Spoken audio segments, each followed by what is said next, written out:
Hello, and welcome to what is now the fourth or fifth edition of Scottish Tenants News. We're here with Laura Jones. Laura, do you want to introduce yourself? Hiya, I am a long-time activist, I think that's fair to say. I've lived in Wynford now for 6 years. I'm a member defence officer for the Wynford Residents Association Union. I can't remember which one the Wynford Union.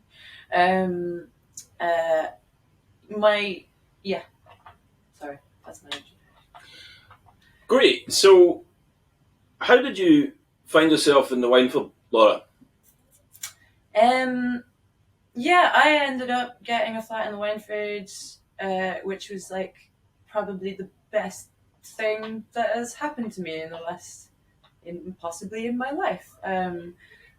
With help from my parents, which I'm obviously immensely lucky to have, and which not everybody does have. Prior to that, I lived in private rented accommodation from the age of 19, 20, in up to 15, 20 different flats over 13, 14, fewer years. I moved probably a couple of times a year if you average it out over that time.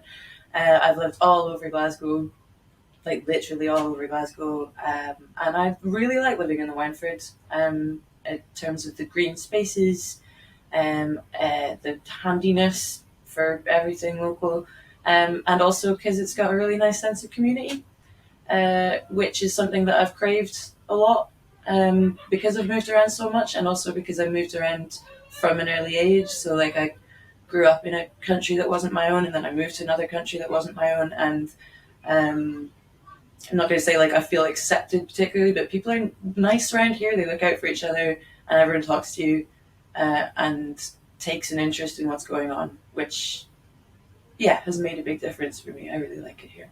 So you've moved about a lot as a result of being in private rented accommodation. So did you experience housing insecurity? Yeah, so I can't remember whether my interest in the homelessness system in Glasgow came first or my actual interaction with it. I can't remember whether I had already started taking an interest in it before I actually went down that route myself. But I had been renting for a long time, working, and then I lost my job, had a bad relationship, went off the rails a bit mental health wise, didn't want to give up my dog, didn't want to live with strangers because of where I was at, and wasn't ready to leave the country because, I had connections here.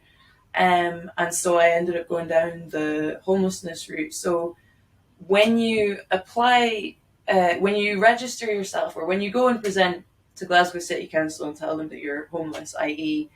you don't have a place of your own to stay, you might be crashing on somebody's couch or whatever temporarily, but essentially you don't have a home of your own, they have a legal obligation to house you, thanks to a law that was brought in, I think, in 2007 by the SNP, that entitles, I might be wrong about the date, sorry, that entitles everybody to essentially having a roof over your head. So anybody who presents to the council and says, I don't have a home, the council has a legal obligation to find them emergency accommodation so they're not sleeping on the street, but longer term to actually help them into a social let, so that they're not insecure long term.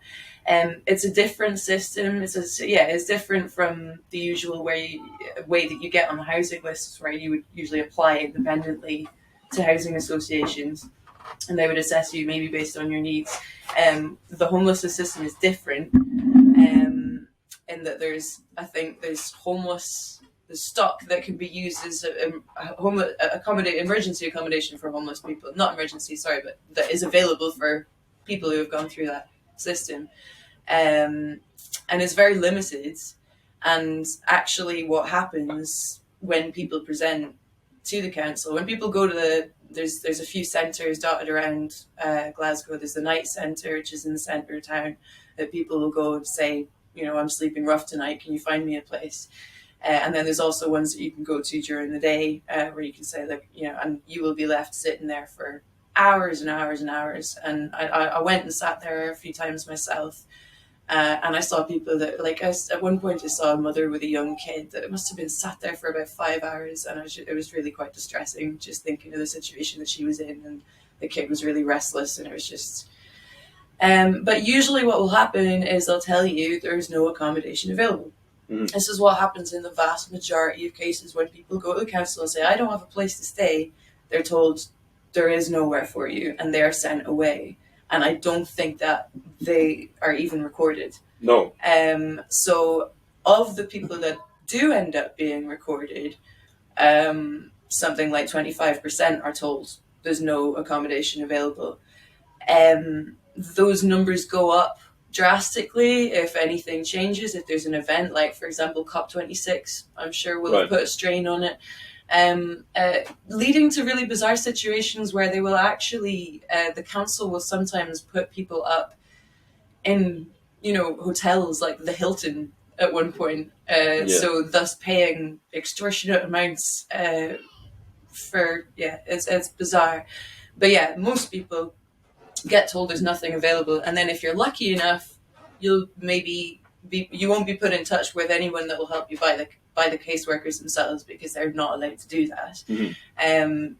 But shelter or Govan Law Centre, or the street team, someone might advise you then that you can go and get legal representation. So shelter and Govan Law Centre are the ones that do it. And they'll then write a scary lawyer's letter for you to the council saying, wait, hang on, you have a legal obligation to find this person a place to stay. And then hopefully you should get housed after that. But that is what you have to do. But obviously, if you're in a situation where, your husband's been a bad bastard to you, or you've got some really horrendous debt situation, that's the last thing you want to be doing is chasing around offices looking for lawyers' letters. Yeah. And the thing is as well, it's not the fault of the people that work at the centres. This is the thing. The people that work in these centres are there mostly because they want to do good. They want to work in like a sector that helps people. I think they're in a bind. I think they're in like this really difficult position professionally. For example, the Hamish Allen Centre, I know from someone that I knew who worked in the homelessness sector years ago. They're instructed in the winter not to tell people, not to signpost people who come and present as homeless to the night shelter down the road, like that can give them accommodation. The winter night shelter, it's like a pop-up thing. It happens every year. They can't tell you to go down the road and get a place to sleep, because that's admitting that they've told you that there's no accommodation available. Yeah. So, they're just the bind that these people seem to be in is incredible. I knew a guy that worked for GHN, Glasgow Homelessness Network. So they collate all the data related to how many homeless people there are, where they're presenting, what how many of them got homed in what kind of situations and that. And they produce a report, I think, every year or maybe twice yearly, which is publicly available information. So it's it's published publicly online, but under a weird website that only certain people would ever have access to or ever look at. So what we did back then was we pulled some figures from that, and we quoted them in an Freedom of Information request to the council, asking how many people had been told this. Mm-hmm. There's no available accommodation for you. And his boss ended up getting called in by his boss, who was furious about the fact that these numbers had made their way into the public domain somehow. So obviously pressure had been put on them from up high that this information, that this wasn't something that people should be made aware of. So I think that's right, but I think that's throughout the entire. So when the caseworkers like went on strike a few years ago, I'd say 5 years ago, all the caseworkers that work in the centres. Just to hold on, they went on strike. Obviously, this is an essential service. So, what was the background to that strike, if you recall? Well, yeah, it was like the ridiculous. Okay, the way it was framed in the media, which is the way every strike ever is always framed, as far as I can tell, is they were striking for more pay. Oh, they want more pay. Oh, they always want more pay. Oh, these greedy civil servants can't stop asking for more pay, which, for one thing, would have been fair enough. But that's not it. It's the incredible strain that these people work under every day, where they're having to tell people, yeah, this service that we are legally bound to provide you, we can't provide it, but we also have to find inventive ways of turning you away without admitting that we're not providing it, and then we have to justify that to our superiors, who are then, it's just. So it was about gatekeeping. It's all about lying. Yeah, it's gatekeeping, but I don't think it's their fault. The stock isn't there. The housing stock isn't there at heart. That is what the issue is. Okay. So. And this is, I always think it's bizarre that politically it feels like housing and homelessness are treated as if they're separate issues. Yes.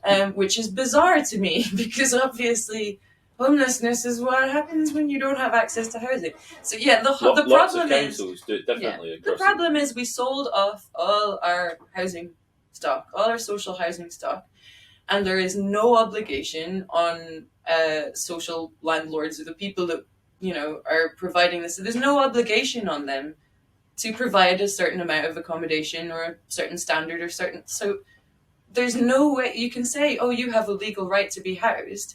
Then you either have to have the houses to put people in, or you have to be able to put pressure on landlords to provide those houses. And that's what no one wants to do.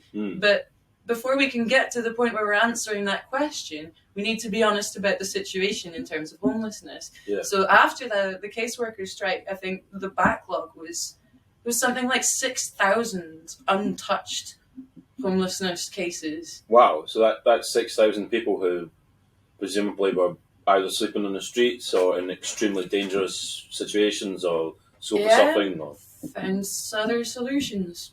And that would be households we'll never as know well. We're not allowed to know what happened to them. This is the problem. I think there's I used to be a member of the SNP. I joined after the referendum when everybody got angry and joined the SNP. But I genuinely hoped that the SNP government would bringing pioneering legislation like that, guaranteeing housing to all its citizens, celebrated all over the world, like, oh wow, isn't that great what we've done? Like, that gave me hope that maybe Glasgow's corrupt, broken, frankly, in collapse, homelessness system might actually start getting the attention, because, there wasn't that need to keep your pals in the council or ex-council buddies happy or whatever. It didn't happen. There's just been a total lack of honesty about what the situation is. I think it's a little bit crazier than that, because on the one hand, the policy of stock transfer was driven by the Labour Scottish Executive. It was a coalition government at the time between Labour and Liberal Democrats. But on the other hand, they brought in the 2001 Housing Act, which guaranteed the right to house. And it seems that although there's been some change with the present Scottish government, they've built some public housing. They've in general disfavoured the policy of mass stock transfer that you're kind of talking about earlier. But on the other hand, things around homelessness seem to have gotten worse. Yeah. So, who, in your experience, obviously you've taken a keen interest in this over a number of years, and it's affected you personally. Who do you think is most likely to experience this kind of acute housing need? Yeah, actually, that was one thing I wanted to tell you. A little story. Years ago, at some point, I was precariously housed, and then a good friend offered me her place to stay in as a sort of lodger, and she was at the time opening her house out to be used as emergency accommodation for asylum-seeking women through Unity, which I don't know, does Unity even exist anymore? I think it does. Unity, the asylum seeker support solidarity charity group. And at the time, I think there may have been a couple other households that were offering that, like, you know, but we would have asylum seeking women come and stay for like random amounts of time, and it was usually a really positive experience. One night I got a really weird call from the guy who was sort of running Unity at the time, saying, could you possibly take these two girls for the night? And what had happened was that they had gone to present as homeless at the Hamish Allen Centre. They'd both been told, there's nothing for you here tonight. They'd been picked up by a member of the street team who had then basically frantically phoned round women's shelters, anywhere that he could find to try to get these girls a place for the night, come up with nothing. And then somebody had mentioned Unity, which exists for people who have no recourse to public funds whatsoever, just, arrived in the country or not covered by anything else. It's run by a ramshackle group of volunteers doing their best with no resources and no official support of any kind. So I end up getting a phone call, and this fella dropped these two girls off on my doorstep for the night. And one of them had nowhere to stay because she'd been staying with her boyfriend. Her boyfriend had been arrested. I'm not sure what for. So she couldn't get in to her flat or his flat. The other one told me she was just out of rehab, might have been prison. And she'd been told by the Hamish Allen to just go back and stay with her friend that she'd been staying with before. But that was where all the drugs were, and she didn't want to go back there. So they both ended up staying with me that night, which was all right, except that one of them then had to run off in the middle of the night, the one that had been in rehab supposedly to meet her friend, and then came back and locked herself in the bathroom, and I was trying to get her out and stuff, and then it obviously turned out that she'd been shooting up in the bathroom, and she was happy after that. And the next day I took them both to the nearest centre, and they went and presented again, and I never saw them again. Like, I just think that in a nutshell just shows how completely broken the system was at that time. That after this guy's efforts, and this guy, he knew what he was doing. He was phoning all the right people, but there was just nothing available for them. But they ended up with me, who has zero mental health training, zero fucking first aid, whatever, sorry. But that was above my pay grade, you know what I mean? I'm not a volunteer, I'm not someone that can be trusted to have vulnerable women shouldn't end up staying in random strangers' head. I could have been someone much worse, do you know what I mean? You could have been purporting to be who you are. Exactly, it's not a solution. I could have had... Anyway, women, obviously. Obviously it's women that are most likely to end up in these situations. And obviously I think everybody's going to say, but it's mostly homeless men. It's mostly homeless men that end up presenting. Those are the figures that we see. There's far more homeless men than women. And that's just because the women are hidden. Women are going to exhaust every last option before they're going to sleep rough on the streets. And those options are pretty dire a lot of the time. Yeah. I mean, I know in a sense it doesn't bear thinking about, but it's worth spelling it out. Like, why would women, perhaps with bairns in tow, not want to be a street homeless person? I think the street is a very dangerous place for women.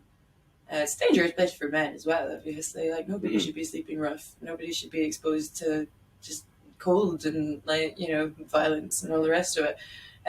But yeah, women are obviously more vulnerable to this stuff. They're physically weaker. They're more likely to have children to look after. and they're more likely to be trying to escape abusive relationships, which I think is probably the main reason that women find themselves suddenly homeless. Yeah, and I think that's borne out in the statistics. It's almost the plurality, if not the majority, but the plurality of homeless applicants are women. Mm-hmm. And it's interesting that Glasgow as a city. I'm getting a bit long in the tooth now. I'm 38, right? So, although that said, the average age of a person in Scotland is 40, Oh, so no, I'm still young and sprightly. But when I moved to Glasgow more than 2 decades ago, it had a housing profile more akin to Eastern Europe in terms of its public housing. So it's a massive irony that today there's this acute housing crisis. Yeah, it kind of boggles my mind. I mean, we're not a huge country. Why does it feel like our politicians are like way over there, just busy with like such important like things that they can't possibly be interested in? Local housing state dispute with their landlords, or vacant land, or weed demolition. Like, no, wait, sorry, this is the basis on which you were elected. You said you were going to build more public housing. They said that, right? I'm not imagining this. No, so why shouldn't I be able to just write to Nicola Sturgeon and be like, see what's happening at Collina Street? That's messed up. Let's talk about that. Houses already. I mean, we've mentioned this in passing in a few earlier episodes, but do you want to walk us through the sort of what happened with Collina Street and why is it? Okay, well, a long time before I was here, obviously, I don't know when they tore down the houses at Collina Street. They used to be social. So around about when I moved to Glasgow, so Right, 2000 2001, 2002, 2003. Okay, so 20 years. Vacant plot of land sitting less than a kilometre from. I mean, you can see it from here. You walk the dogs, housing. Don't you? So what's that area like? It's like Maryhill Locks, few new builds, expensive houses down the street a bit, but mostly it's kind of dead. There's a wee road that comes up to a roundabout where they're obviously intending to build more expensive houses at some point, but it's just sort of dead, and then there's just wasteland. And then there's the Collina Street flat, where they filmed Still Game. Osprey Heights. Is that what it's actually called? No, that's not what it's called by the GHA. But we should start. Osprey Heights is what it's called in Still Game. Oh. But yeah, so they tore down a whole bunch of social housing. They tried to sell off the land to private developers so they could build more. Was it mid-market? No, they never even said. It was just going to be more expensive houses. More. So we interviewed Norman beforehand, and Norman's the real expert on this because he really looked into it. But what the council's intention was to build 105 homes that were so-called affordable owner-occupied housing. And the idea was that they would be perhaps homes for first-time buyers or homes for people who wanted to buy a house but wouldn't be able to buy it the market rate of housing in Glasgow, which is over £200,000 at the moment. But the actual development would be over 400 homes. So this 105 would be a token, cheaper type of bought housing in clearly a prestigious development. Mm-hmm. Yeah. So you were involved from the start in that. So what did you do? Well, we tried to organise a community buyout. I'm kind of still hoping that that's the direction that we're going to go in. We did we put a lot of pressure on them.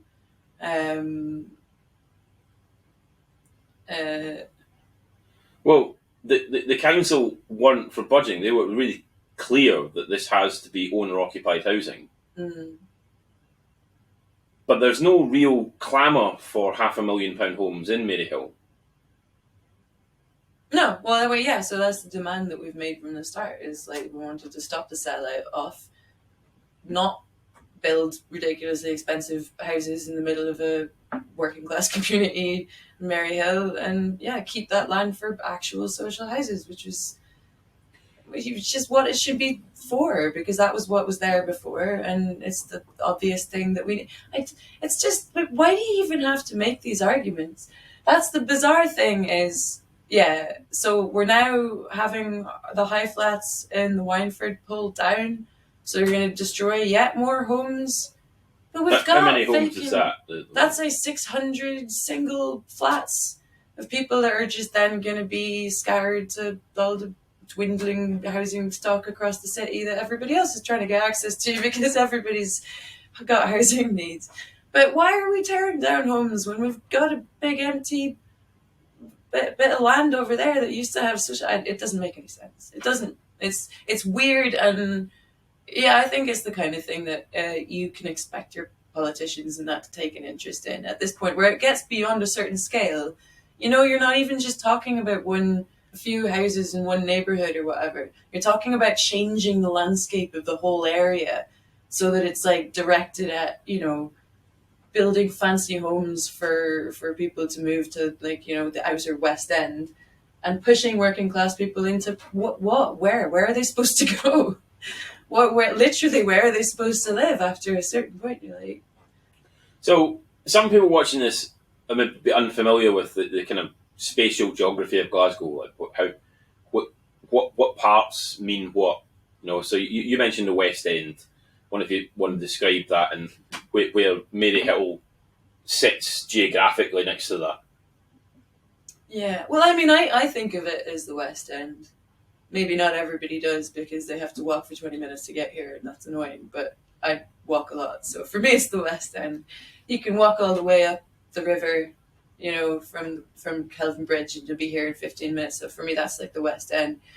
Um, yeah, it's not West End in terms of house prices. Well, it wasn't quite when I moved here. It's heading that way maybe now in Why? Wynford. Gentrification. I do think there's like an effort to colonize Maryhill. It's like it's right there. Everything around it has been made fancier, and all the kind of like dregs of society have been pushed ever further to the margins. But the Wynford, I guess, it's an estate, so it's got that issue of like it's a housing estate. Posh people aren't going to want to live here. It's got a little wall around it. It's quite separate. I think ultimately you really want to take that wall down and maybe. You described your own precarious housing situation when you were younger, and you also described sort of private renting, and indifference moving into a scheme with a sort of community ethos. Yeah, so what would be the effect of getting rid of a place like the Wynford? Yeah, I think it's a real pity. I think people are really down on housing estates, which I get because there's maybe a lot of horrible housing estates and people grew up on them and have bad memories and that. People are also really down on high rises generally, which I also understand there's like historical reasons for, especially in Scotland where people were kind of communities were broken up, or there's this sense anyway that happened and people got put in these like new buildings that were supposed to be like these visions of the future and vertical village and everything, and it didn't work out that way.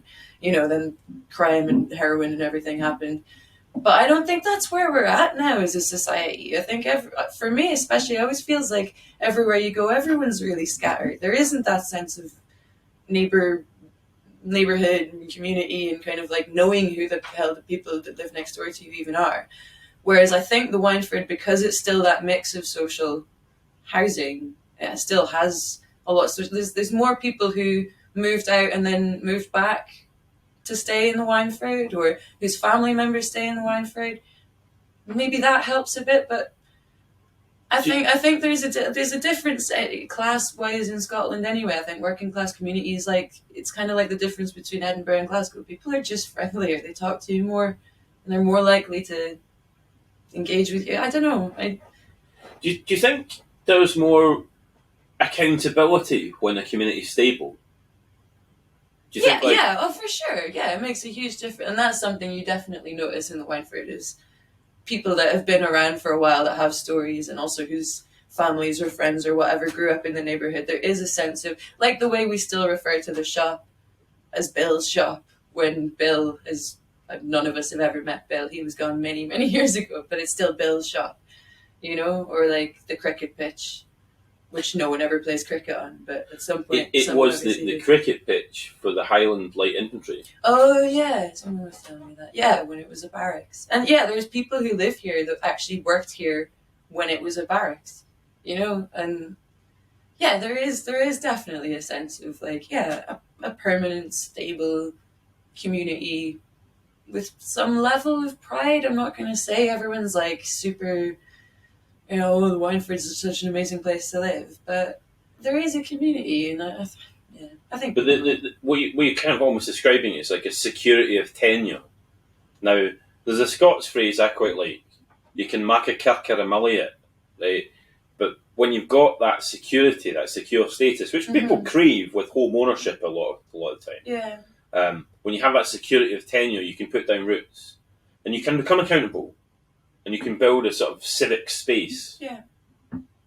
Yeah, no, I think that's what it's about. And I think as we get gentrified, if this is what's to happen, I think that's going to disappear because, well, those people aren't going to be able to afford to live here anymore. And then I think the whole private renting situation is going to get crazy, and it's going to be students letting flats for extortionate amounts for like, you know, a year and then moving on and that kind of thing. You end up seeing situations where someone's charging $1,000 a month for 4 students to live in it. Do you know what I mean? And are you seeing any of that at the moment? Oh, we've seen it already, yeah. But how does that manifest itself? Well, it's ridiculous. It's people obviously who've been staying here for a long time that are in social housing, you know, that are paying like, I think it's like 535 for one of these flats that we're in if it was socially rented. And was it 800 and something? The guy, we met a fella that he's moved out now, obviously, probably because he found out how much he was being overcharged. That's that itinerancy. Yeah. Like, people will charge whatever they can, like, you know, and you can find like some clueless student who's a bit privileged who's come over from China and needs a place quickly. You know, there's always a way. And like, you mentioned as well, like the proximity to the West End, which is just very, because it's right there. Very kind of exactly. It's Highland values. It's prime real estate. Once they get rid of all the social tenants, once they start pricing all the, you know, older people and working class people out of the area by charging ridiculous bills. Once people are forced to sell and all the buy-to-let landlords start buying the place up, it's gonna really change it. It's gonna be a less nice place to live. Probably less well looked after, less friendly, less social. And you mentioned as well green space. And I know you're a dog walker. So, like everyone in the Wynford as well, I think like every second house here has a dog. In fact, it's getting that way everywhere. Everyone has a dog. We need green spaces. Everyone needs green spaces. Stop tearing down our green spaces. This is the thing, like the high rises. If you look at the high rises in the Wynford, you've got all this green space and trees, and then you've got these big four big tower blocks, and the flats are really nice, and you get a really good view, like. And it seems like the best use of space for that area to me. It's like as many homes as you can have, or as nice as they can be, and then loads of green space for everyone to enjoy. Why do you want to tear all that down and pave it over and build less homes for richer people that won't be... It's just... But Maryhill, they used to call it Little Venice because of all the presence of the water. And the second part of it, you know, I mean, we were talking about students earlier. There's a student village at a place called Collina Street, which is named after a famous glassworks in Venice. And there was, in fact, a glassworks nearby. So you've got this kind of water situation with the green space, and that's the kind of green space corridors. And the council at the moment is promising thousands of new houses along this canal corridor. What do you think are the dangers of that? Are they? I don't know about they that. Are, is that going to be like what should we call it? Wharf. What do you call it? Wharf Keys. A bit down further past the canal, they're all horrible, symmetrical, like, you know, it's a nice idea living in one of those, but they're like crazy expensive, designed for rich people that for some reason get to like gobble up all this green space and like, you know, build their houses right on the canal and then never actually seem to spend any time in their gardens. Are you talking about the Mondrian by the McDonald's? I'm thinking of the fancy bit down towards town along the canal. That was the old sugar and whiskey bond, Spears Wharf. Spears Wharf. And I think during the Napoleonic War it served as a prison, but the main point about that is it was the entry point to Glasgow from shipping, you know, up from Bowling along into the city. So expensive goods that came across the Atlantic would be landed there, and they needed these huge warehouses.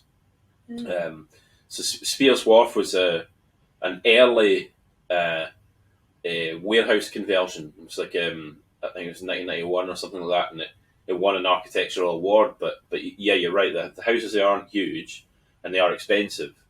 But it's just a dead area, though. Do you know what I mean? It's dead. There's nothing there. Well, like, there's something to be said, I think, for the kind of, we were talking about civics earlier, the kind of working class civics where people are accountable to each other. And I think that's more like a dormitory town. But I'm mindful of the Mondrian, you know, just by the bridge into Rockhill. And the Mondrian, that used to be a scheme. And now it's obviously it's in primary colours, but it has the same character, and I think the 1,500, 2,000 houses they want to build between Maryhill and Lambhill and Rockhill in that area, I don't believe any of them are proposed to be for social rent. Well,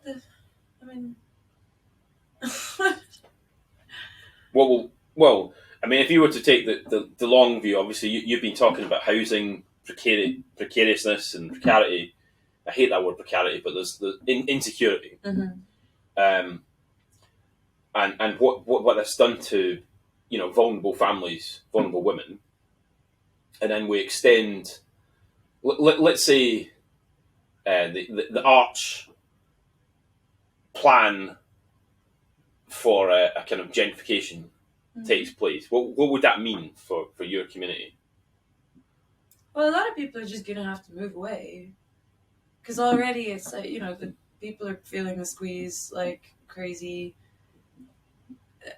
Yeah, they've created a situation as well where this like the bills for homeowners in the Wynford at least are actually like only really being felt by people who live here, whereas if you're just a landlord who rents out your flat, you pass all that on to your renters. So it almost feels like deliberate at every level, like they're trying to get people out. Like the demolitions, it's like, right, you can't live here, scatter them wherever, you know. It's like, yeah, it just feels like at every level there's just this effort to just clear out working class people, or just even not rich people, to be honest, because these are all going to be houses for rich people.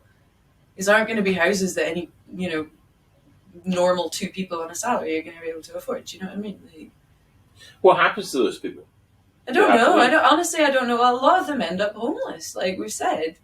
Like we're really trying to pretend that this situation isn't happening, but yeah, a lot of them do end up homeless. They end up staying with friends. They end up borrowing money off friends. They end up borrowing money off family, or trying to figure out, like, who doesn't know somebody that they've had to like help out, or that they've known has been in this situation. Like everybody else, it becomes everyone else's responsibility to look after them. Like you need a place to live. People need a place to live. There have to be homes for them to go to. And if you can't afford to pay rent, there needs to be a way for you to have that, way of getting back into a secure situation. You can't just be like, oh, well, So, in your view, it almost feels like a conflict. It is a conflict. I mean, it is, yeah. It feels like total colonization of this, like, nice area of, like, no, you're not allowed to have nice things. You're not allowed to have a nice working class system. And it's even in the, like, you can kind of feel it in the language that they use and everything. It's like, the place is all run down and it's, like, dingy. And it's like, that's your fault. You've run it down. But it isn't run down. The place is fine. The place is a housing estate with decent housing on the edge of, like, a whole load of green space and river and, like, the middle of the West End. This is a great place to live. If it's run down, it's because there's not been enough investment in it. And everybody's got you just get that message that it's like, it's dingy, so it needs regeneration, it needs revived, it needs this, that. No, it just needs, for people to have stuff fixed. If something's broken, you fix it, Yeah. That's literally it. That's how things don't get run down. It's like you actually maintain them, and you have people there who care about them being maintained and who are prepared to actually take an interest in that. And that's what a community is. Yeah, that makes sense, and it has all. We've talked about the benefits to accountability, civics, and I think sense the of place. Whiteford could serve as like a real example of like, the housing estates are not a thing of the past. They can't be a thing of the past. Well, I was waiting to ask you. I mean, yeah, they're we're not a thing coming to the end of the interview. And I was wondering what your vision. Yeah. What your vision for. I think more places like the Wynford, except like we would have the shared heating system, except it would be run, hopefully in a more equitable and fair way, where you're not just capturing a consumer base, but you're actually like trying to find ways of doing things in an environmentally friendly way that cuts costs for everybody, that actually improves their standards of living, that you can actually build houses with a sense of like, after the pandemic and everything, like, there's been a huge culture shift, even just with like online shopping and stuff, there's that lack of like public spaces and ownership, and that I think every housing estate should be like this one. There should be a little shop, there should be a nursery nearby, there should be a community centre. Those things should exist in housing estates. There should be a playground and a place where the kids go and hang out together and like form, lifelong friendships, and that all that is part of the future. That's not a thing of the past. We need that.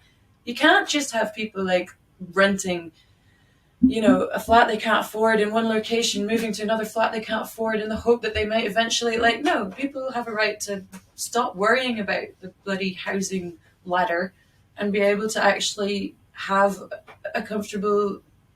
I think that is a right. I think that's a right that people should have. And I think I'm annoyed because the SNP promised us it and they were lying. And of course, the Wynford's under attack just now, as you've revealed. But people in the Wynford aren't daft, and neighbouring them is this area of vacant land, and there's almost an opportunity to present a completely alternative vision. And I understand that you've got a public meeting coming up, and this has huge impacts potentially for families, for women who are most likely to experience housing insecurity. I wonder if you could talk about that vision in the last kind of 2 minutes or so. Yeah, so many people have said so many interesting things about Collina Street. I remember at the meeting we had, it must have been a year. It was during the pandemic, I remember, because it was on Zoom, and there must have been 200, I don't know, maybe I'm exaggerating, but there was at least 100 people attending. It was madness. It was like all these different people contributing their visions and like their ideas.